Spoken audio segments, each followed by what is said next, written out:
What is the meaning of Mark 8:24? Okay, Mark 8:24. Let's see. It says, okay, let me get some context here.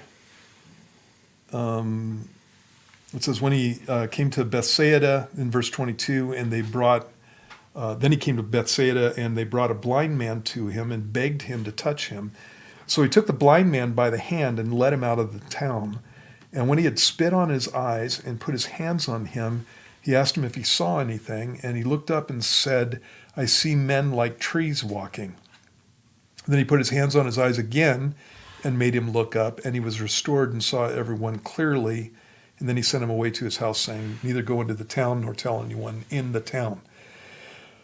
And so, this is just Jesus healing a blind man. And, one of the interesting things about the way that Jesus healed people is that he didn't have one method.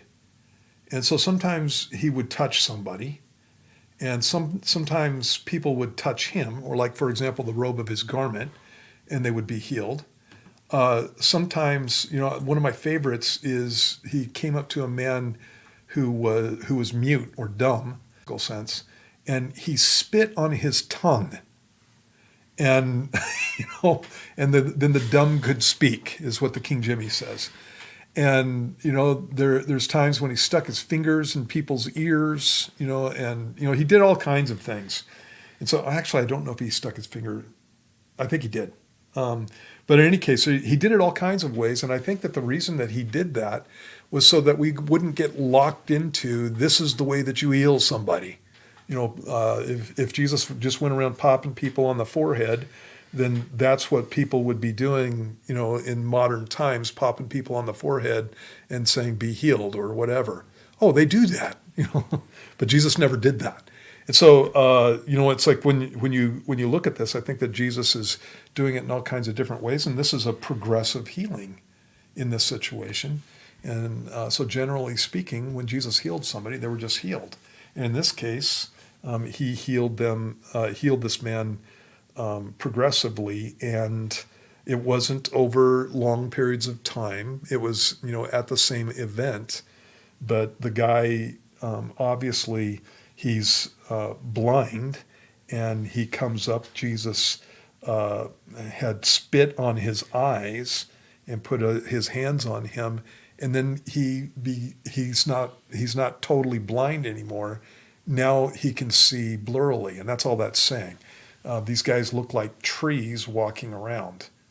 And so I don't know how a blind guy knows what a tree looks like. Maybe it's because he's run into them. But in any case, he says they look like trees walking around, and then Jesus finishes the healing there. And that's all that's talking about.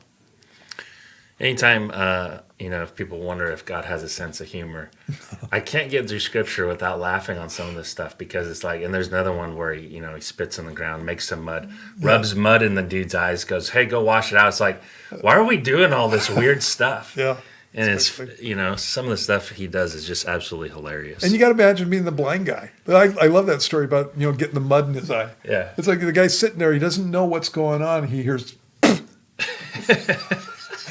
a little swirling in the dirt, and then all of a sudden, bam, in his eyes. Yeah. He's like, "Ah!" Can you imagine what that would feel like? Yeah. And Jesus states the obvious, go wash it out. Yeah. And then being the disciples, you're following around this holy man, learning how to, be taught from your rabbi, and he makes a mud loogie, puts it in the dude's eyes, and you got to be like, what is going on here? What have I got myself into?